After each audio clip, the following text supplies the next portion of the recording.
गुजरात के लोकप्रिय मुख्यमंत्री श्री भूपेंद्र भाई पटेल,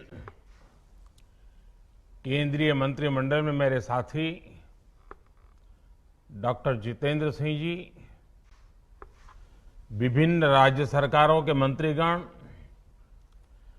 स्टार्टअप की दुनिया से जुड़े सभी साथियों, विद्यार्थी मित्र, अन्य महानुभाव, देवी और सज्जनों, सेंटर स्टेट साइंस कॉन्क्लेव इस महत्वपूर्ण समारोह में मैं आप सबका स्वागत भी करता हूं, अभिनंदन भी करता हूं। आज के नए भारत में सबका प्रयास की जिस भावना को लेकर हम चल रहे हैं, ये आयोजन उसका एक जीवंत उदाहरण है।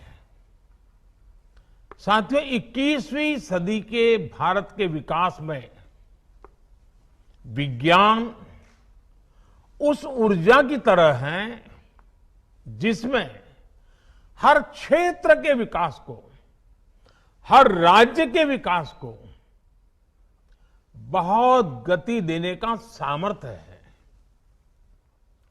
आज जब भारत चौथी औद्योगिक क्रांति का नेतृत्व करने की तरफ बढ़ रहा है, तो उसमें भारत की साइंस और इस क्षेत्र से जुड़े लोगों की भूमिका बहुत अहम है। ऐसे में नीति निर्माताओं का, शासन प्रशासन से जुड़े हम लोगों का दायित्व और बढ़ जाता है।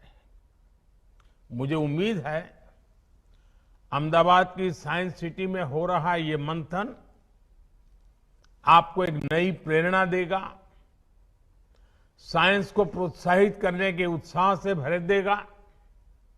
साथियों, हमारे शास्त्रों में कहा गया है, ज्ञानम विज्ञान सहितम यद ज्ञात्वा मोक्ष से अशुभात। अर्थात ज्ञान जब विज्ञान के साथ जुड़ता है, जब ज्ञान और विज्ञान से हमारा परिचय होता है, तो संसार की सभी समस्याओं और संकटों से मुक्ति का रास्ता अपने आप खुल जाता है। समाधान का, सॉल्यूशन का, इवोल्यूशन का और इनोवेशन का आधार विज्ञान ही है। इसी प्रेरणा से आज का नया भारत जय जवान, जय किसान, जय विज्ञान के साथ ही जय अनुसंधान का आह्वान करते हुए आगे बढ़ रहा है। साथियों, बीते समय का एक अहम पक्ष है जिसकी ओर मैं आपका ध्यान दिलाना चाहता हूं। इतिहास की वो सीख केंद्र और राज्य दोनों के लिए भविष्य का मार्ग बनाने में बहुत सहायक होगी। अगर हम पिछली शताब्दी के शुरुआती दशकों को याद करें तो पाते हैं कि दुनिया में किस तरह तबाही और त्रासदी का दौर चल रहा था। लेकिन उस दौर में भी बात चाहे ईस्ट की हो या वेस्ट की, हर जगह के साइंटिस्ट अपनी महान खोज में लगे हुए थे।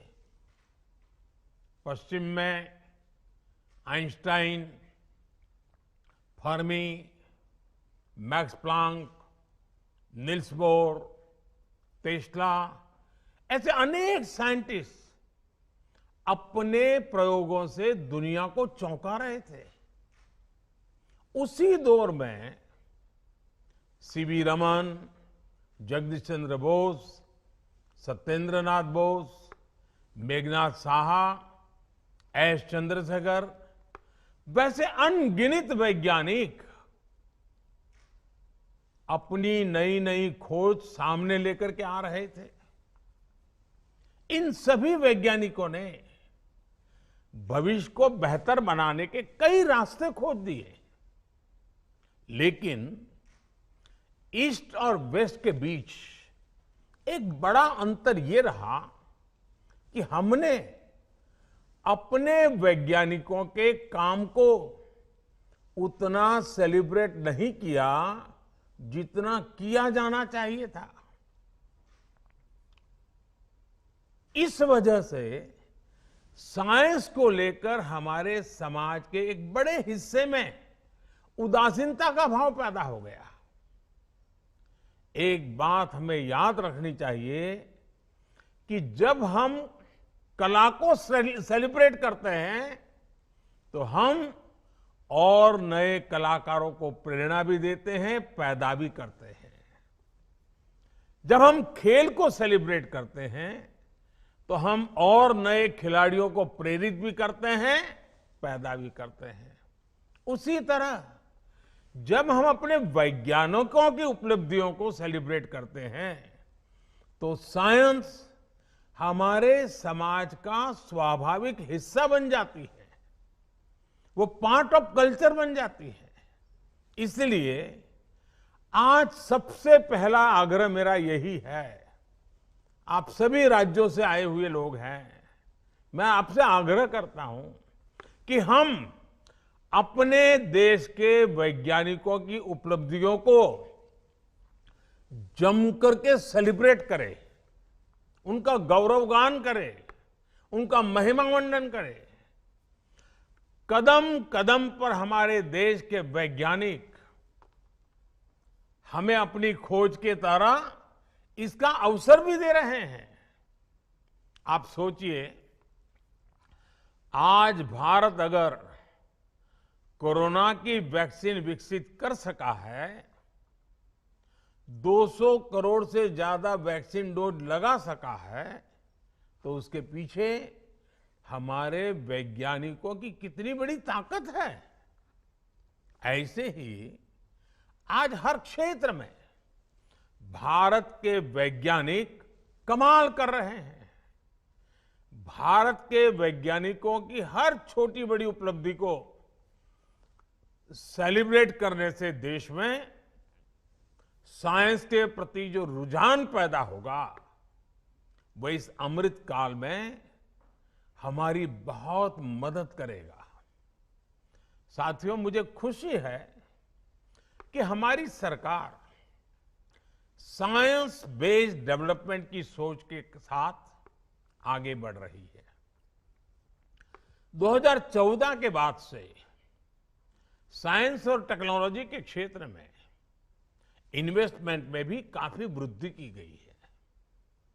सरकार के प्रयासों से आज भारत ग्लोबल इनोवेशन इंडेक्स में 46वें स्थान पर है, 46।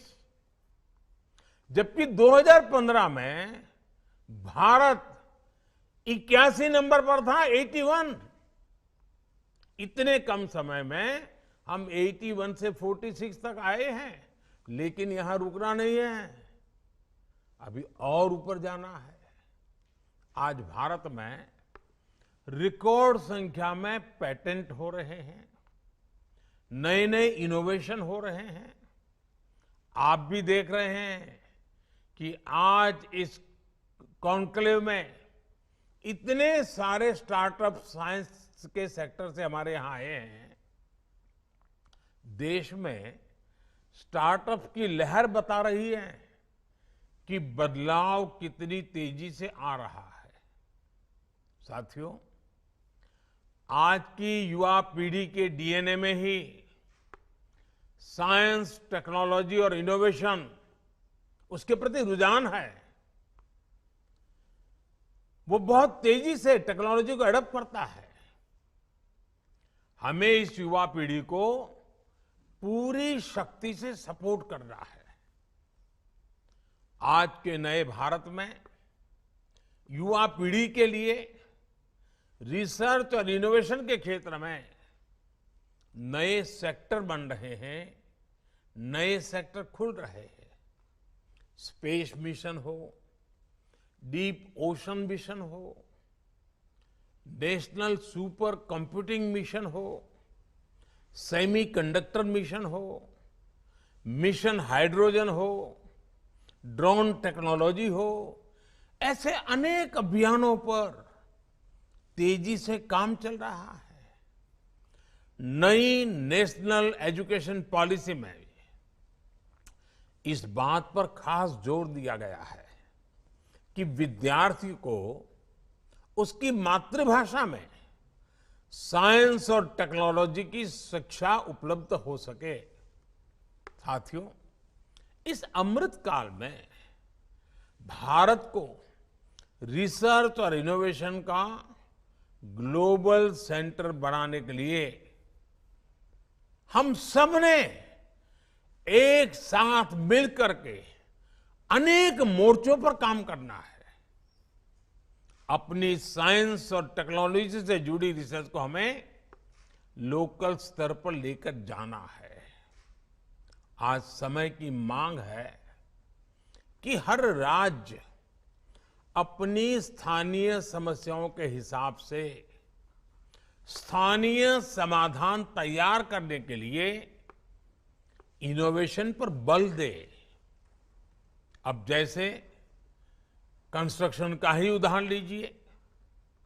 जो टेक्नोलॉजी हिमालय के क्षेत्रों में उपयुक्त है, वो जरूरी नहीं है कि पश्चिमी घाट में भी उतनी ही प्रभावी हो। रेगिस्तान की अपनी चुनौतियां हैं, तो तटीय इलाकों की अपनी समस्याएं हैं। इसलिए आज हम अफोर्डेबल हाउसिंग के लिए भी लाइट हाउस प्रोजेक्ट पर काम कर रहे हैं, जिनमें कई तकनीकों का उपयोग हो रहा है, उसको आजमाया जा रहा है। इसी प्रकार क्लाइमेट रेजिलियंस क्रॉप्स, उसको लेकर भी जितना लोकल होंगे उतने ही बेहतर समाधान दे पाएंगे। हमारे शहरों से निकलने वाला जो वेस्ट प्रोडक्ट है, उसकी रिसाइकलिंग में, सर्कुलर इकोनॉमी में भी साइंस की बड़ी भूमिका है।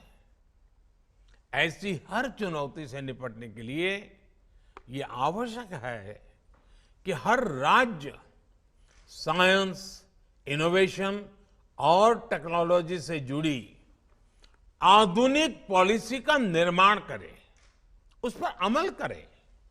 साथियों, सरकार के तौर पर हमें अपने साइंटिस्ट के साथ ज्यादा से ज्यादा कोऑपरेट और कोलैबोरेट करना होगा। इसी से देश में साइंटिफिक मॉडर्निटी का माहौल बढ़ेगा। इनोवेशन को प्रोत्साहित करने के लिए राज्य सरकारों को ज्यादा से ज्यादा वैज्ञानिक संस्थानों के निर्माण पर और प्रक्रियाओं को सरल करने पर बल देना चाहिए। राज्यों में जो उच्च शिक्षा के संस्थान है, उनमें इनोवेशन लैब्स की संख्या भी बढ़ाई जानी चाहिए। आजकल हाइपर स्पेशलाइजेशन का दौर चल रहा है। राज्यों में अंतर्राष्ट्रीय स्तर की स्पेशलिस्ट लेबोरेटरीज की स्थापना की जा रही है। उसकी आवश्यकता भी बहुत है। इसमें केंद्र के स्तर पर, राष्ट्रीय संस्थानों के एक्सपर्टाइज के स्तर पर राज्यों ही हर तरह से मदद के लिए हमारी सरकार तत्पर है। स्कूलों में साइंस की आधुनिक लैब्स के साथ साथ अटल टिंकरिंग लैब्स के निर्माण के अभियान को भी हमें तेज करना है। साथियों, राज्यों में राष्ट्रीय स्तर के अनेक वैज्ञानिक संस्थान होते हैं, नेशनल लेबोरेटरीज भी होती हैं। इनमें के सामर्थ्य का लाभ इनकी एक्सपर्टाइज का पूरा लाभ भी राज्यों को उठाना चाहिए। हमें अपने साइंस से जुड़े संस्थानों को साइलोज की स्थिति से भी बाहर निकालना होगा। राज्य के सामर्थ्य और संसाधनों के बेहतर इस्तेमाल के लिए सभी वैज्ञानिक संस्थानों का ऑप्टिमम यूटिलाइजेशन उतना ही आवश्यक है। आपको अपने राज्य में ऐसे कार्यक्रमों की संख्या में भी वृद्धि करनी चाहिए जो ग्रासरूट लेवल पर साइंस और टेक्नोलॉजी को लेकर हम सबको आगे बढ़ाते हो। लेकिन इसमें भी हमें एक बात का ध्यान रखना है। अब जैसे कई राज्यों में साइंस मेले होते हैं, साइंस फेस्टिवल होता है, लेकिन यह भी सच है कि उसमें बहुत सारे स्कूल हिस्सा ही नहीं लेते हैं। हमें इसके कारणों पर काम करना चाहिए। ज्यादा से ज्यादा स्कूलों को साइंस फेस्टिवल का हिस्सा बनाना चाहिए। आप सभी मंत्री साथियों को मेरा यह भी सुझाव है कि अपने राज्य के साथ ही दूसरे राज्यों के साइंस करिकुलम पर भी बारीक नजर रखें।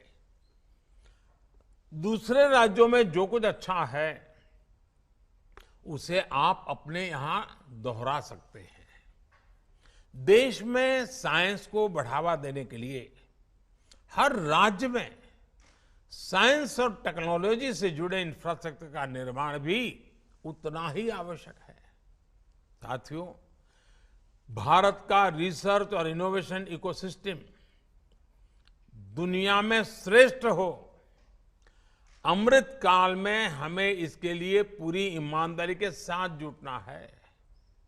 इस दिशा में ये कॉन्क्लेव सार्थक और समयबद्ध समाधानों के साथ सामने आएगी। इसी शुभकामना के साथ आप सभी का बहुत बहुत अभिनंदन करता हूं और मुझे विश्वास है कि आपके इस मंथन से विज्ञान की गति प्रगति में नए आयाम जुड़ेंगे, नए संकल्प जुड़ेंगे और हम सब मिलकर के आने वाले दिनों में जो हमारे सामने अवसर है उस अवसर को गंवाने नहीं देंगे। किसी भी हालत में अवसर जाना नहीं चाहिए। बड़े मूल्यवान 25 साल हमारे पास है। ये 25 साल हैं जो विश्व में भारत की एक नई पहचान, नई ताकत, नया सामर्थ्य के साथ भारत को खड़ा कर देगा। और इसलिए साथियों, आपका ये समय सच्चे अर्थ में आपके राज्य के विज्ञान और टेक्नोलॉजी के क्षेत्र में बल देने वाला बनना चाहिए।